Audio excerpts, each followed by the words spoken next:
So mo so mao na itong scallops mga guys. Nalimpyo na ako ni. So i-marinate na nato siya og Sprite. Muna siyang sikreto diri. So 1 kilo dagay. Usa ka gamay rang Sprite kay mao po niya ito mahimong salsa niya or sauce niya, marag sauce niya, silby sauce.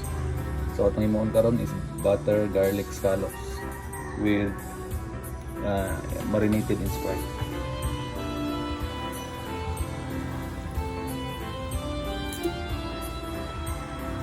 So muna itong ingredients lang, saka onion, o saka garlic. So kanisa i-mince na to, ko na to. So tada! Ang uban mo luto og buttered scallops or butter garlic scallops is only garlic lang ilang ibutang.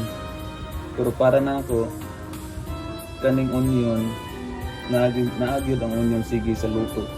Sa mga Pinoy nga luto, always partner ko ning duwa. No, manag-uyab ni sila duwa, dili kompletong luto kung dili sila partner. No. So actually lamit garlic yapon. May extra flavor ang onion. Pinoy nga flavor yun. So ato na gi-fry onion o garlic. Kumana ni ang atong gamit ani is oil lang ha. Very little oil lang ang putang dire. Then after pag mo brown ni golden brown na ning kuan, i-add na natong butter. So medyo golden brown na. Medyo golden brown na siya. Ato na i-add ang kuan, i-add na to ang butter.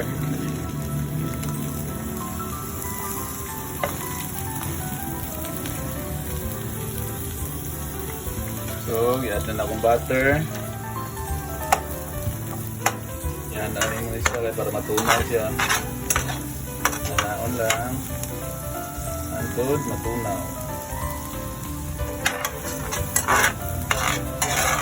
So, sa butter, kung ipili is unsalted butter ni. Pero, you can use also margarine. Pero, mas lamig ko ng butter. Okay, isang alang pala nga butter scallops. So dapat butter ganun na yung. Pero kung wala may butter, margarine okay na kayo. No problem na. So unsalted na ang ikuan na. Unsalted butter niya ako ang ipili. Para makontrol mo ang aparato niya. Kung timplahan na niyo. Ato na niya datong scallops, aning butter mixture na to. So, nakapangugas lang ko. Ako na kamuta na. Kaya nakapangugas ko. Kaya, ulahin naman yung ko na aning Sprite may Sprite na na juice niya. Ulahin na ito na ibutang. Ato sa ni siya ato sa ni ikuan ng scallops ipa golden brown po na to. At least na to i-add ang kaning marinate na Sprite ba. So, ibutan o atsal.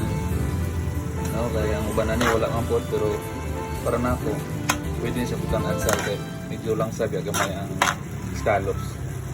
So, para mabalance ang lansa, butangan siya gamay nga atsal. So, almost done na mga kayami. Almost done na ni. Wala ni mo almost done kay medyo ni subside na yung juice ba. So 4 minutes na lang or 3 to 4 minutes good na. Nice. Buttered scallops.